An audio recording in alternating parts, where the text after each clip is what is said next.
All right, let's not play no games. I need full-on participation. I need you to get down in the comments and work with me. Who should not make this Team USA team? I'm gonna give you my roster that I would keep. Let me know if you agree or not. An unequivocal directive for a direct evaluation of player exclusions from Team USA underscores a deep conviction. The ensuing discussion is poised to disrupt long-standing beliefs regarding USA Basketball's roster development strategy. This extends beyond casual conjecture, initiating a serious deliberation on whether veteran experience continues to supersede contemporary performance, with conclusions that could prove unexpected. Obviously, the GOAT, Caitlin Clark, should be the starting point guard for Team USA. Duh, the best thing that ever did it. Caitlin Clark starting at point guard. Jackie Young should be starting at shooting guard. That is what I believe it should be. That should be the starting backcourt right there. We move on to the wing position. I got Kahleah Copper starting at the 3. The proposed starting 5 heralds a complete philosophical pivot. Caitlin Clark at point guard, Jackie Young at the 2, Kahleah Copper at the 3, Dariqa Hamby at the 4, and Aaliyah Boston at center. This roster conspicuously omits USA Basketball's traditional emphasis on veteran presence and Olympic experience, instead prioritizing current form, team synergy, and the program's future. This goes beyond mere roster conjecture. Historically, USA Basketball has valued continuity, favoring players accustomed to Olympic cycles, familiar with the system, and proven through years of international play. This principle led to Chelsea Gray's 2024 Paris Olympic selection. Yet, Caitlin Clark's exclusion, despite her arguably dominant rookie WNBA season leading the league in assists and three-point shooting, while Gray recovered from injury, ignited massive controversy. Beckers makes the team. I have Kelsey Plum coming off the bench. Obviously, Kelsey Plum should make this team. I think the backcourt is set between Caitlin Clark, Jackie Young, Paige Beckers, and Kelsey Plum. You got all you need at the guard spot. You really you really don't need no more guards after that, for real. You need wings and bigs. You don't really need no more guards after those 4. You should be set. A 4-guard rotation constitutes the entire backcourt. Caitlin Clark, Jackie Young, Paige Beckers, and Kelsey Plum.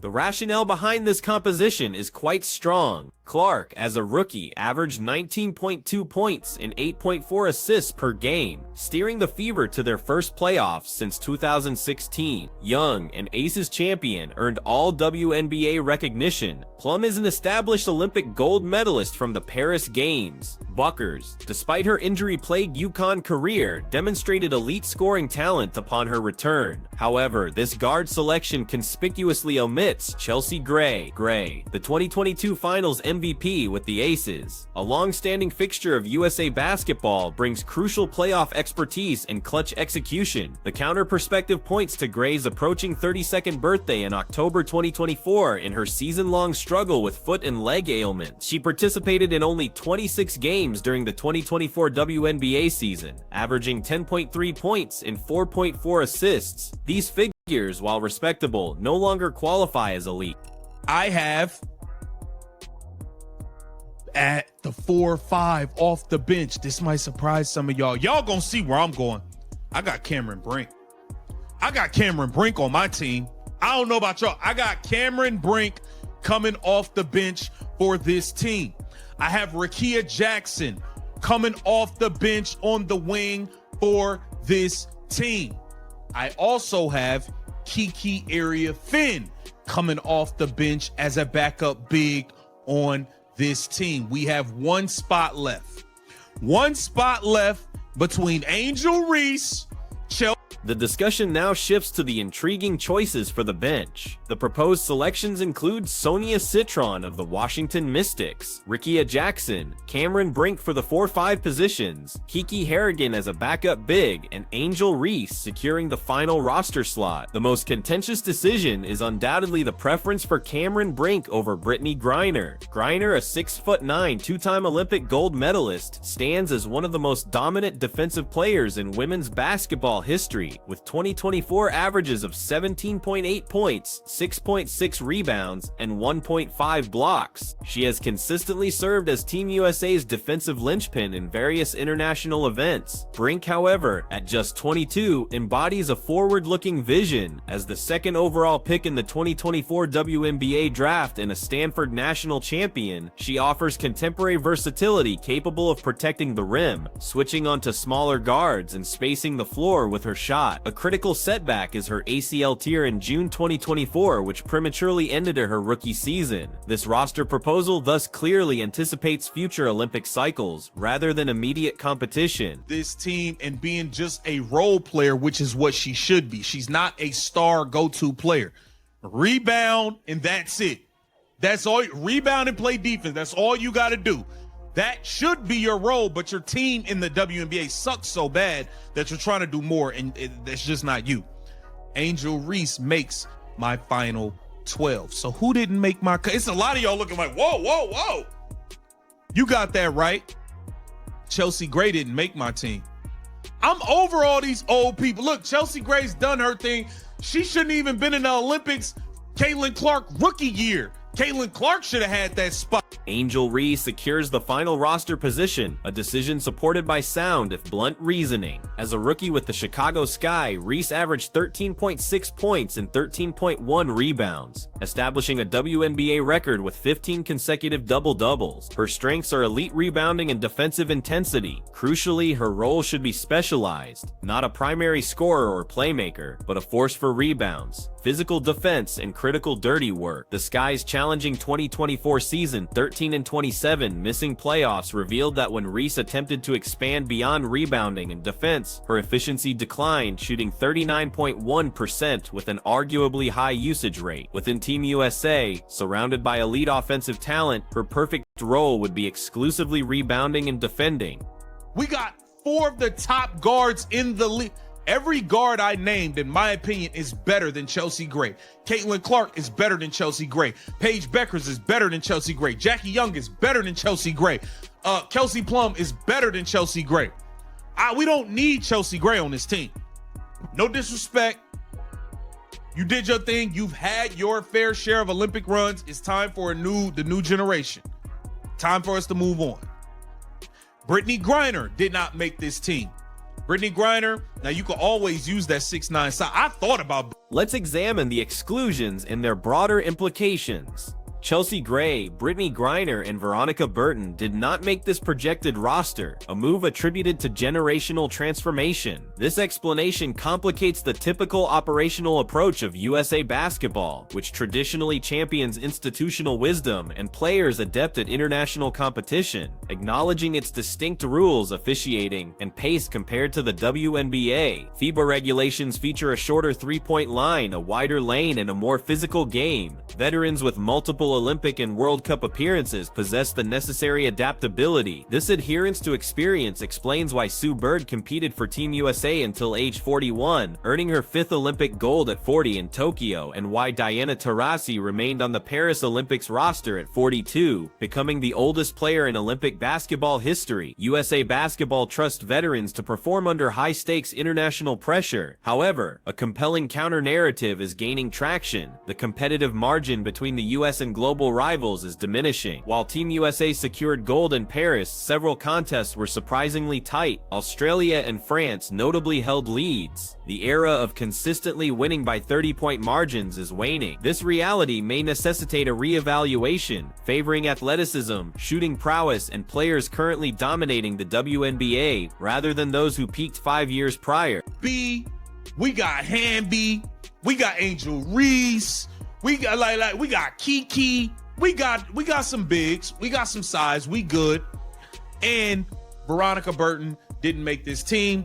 No, love Veronica Burton, love her as a player, but this team is already stacked with guards, so Veronica Burton did not make the cut for my final roster. So I'm gonna read you the final roster again. Caitlin. Let's review the final 12 and analyze the strategic intent behind this team's formation. Caitlin Clark, Jackie Young, Kalea Copper, Jerika Hamby, Aliyah Boston, Paige Buckers, Kelsey Plum, Sonia Citron, Cameron Brink, Angel Reese, Rakea Jackson, and Kiki Harrigan. This roster's average age would reside in the mid-20s, markedly younger than previous USA basketball squads, signaling a profound reorientation. It suggests the Tokyo and Paris Olympic cycle is complete, with a focus now squarely on 2028 in Los Angeles and beyond. The positional distribution is also notable. 4 pure guards. This number makes sense considering international basketball's guard-driven nature, where perimeter play and three-point shooting often decide FIBA games more than traditional post offense. Therefore, 4 elite guards skilled in shooting, passing, and pressure handling is logical. The front court, consisting of Hamby, Boston, Brink, Reese, and Harrigan, leans experimental. While offering ample size and versatility, it minimizes conventional back-to-the-basket post-scoring. This team would emphasize pace, three-point attempts, and athleticism over interior grinding, a modern approach aligning with global basketball trends. That is who should be on this Team USA team. Get down in the comments, let me know what you think. Who's on your team?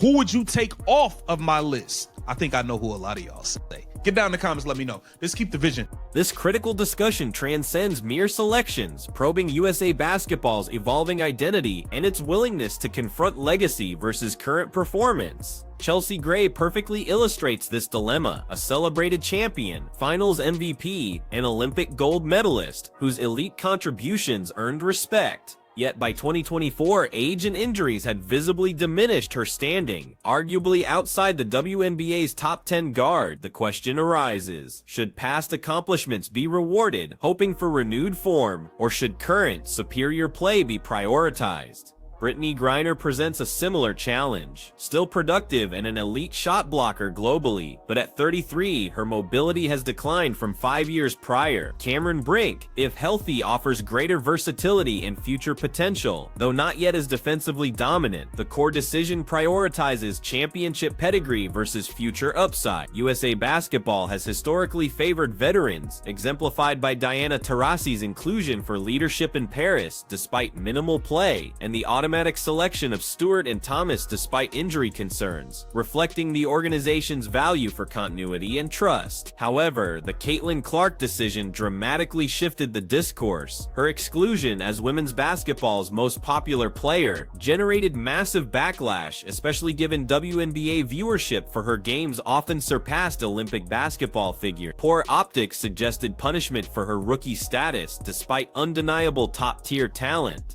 This incident may compel USA basketball to rethink roster philosophy. If current performance, ability, fan engagement, and star power truly matter, then defaulting to veterans is no longer tenable. Difficult choices are imperative, informing champions their time has passed and valuing present court contributions over those from 3 years ago. Such inherently uncomfortable decisions are often avoided by sports organizations fearing controversy and bruised feelings. Maintaining the same core until natural age-out is simpler but not necessarily better. For USA basketball to maintain its global lead, it must embrace these challenging roster evaluations. This proposed roster directly initiates these conversations. Chelsea Gray's era concludes. Brittney Griner is no longer essential, and youth with current performance surpasses legacy. This bold stance, though perhaps not USA basketball's eventual path, merits robust debate. By 2028, with the Los Angeles Olympics, immense pressure for home-soil gold will exist. The optimal winning roster might not honor past contributions but instead emphasize shooting, speed, versatility, and players in their prime. It could closely mirror the suggested lineup: Caitlin Clark leading, surrounded by shooters and athletes, Aliyah Boston dominating paint, Paige Buchers providing scoring, and Angel Reese securing rebounds.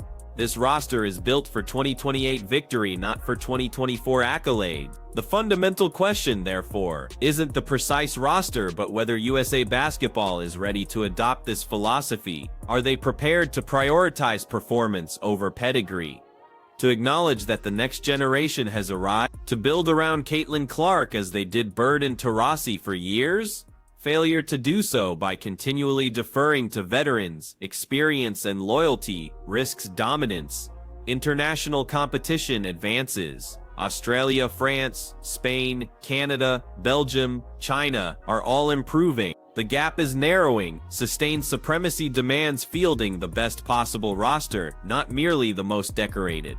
This critical debate acknowledges sport's onward movement, generational shifts, and that past stars may not be ideal national representatives today. The aggressive, youth-centric, performance-driven roster proposed prioritizes current WNBA excellence in shooting and versatility. While controversial and potentially upsetting, it might represent USA Basketball's strongest pathway to LA Gold. What are your thoughts? Is it time to transition from veterans to the next generation, or do experience and championship pedigrees still prevail? Should Caitlin Clark start, or must she still earn her place?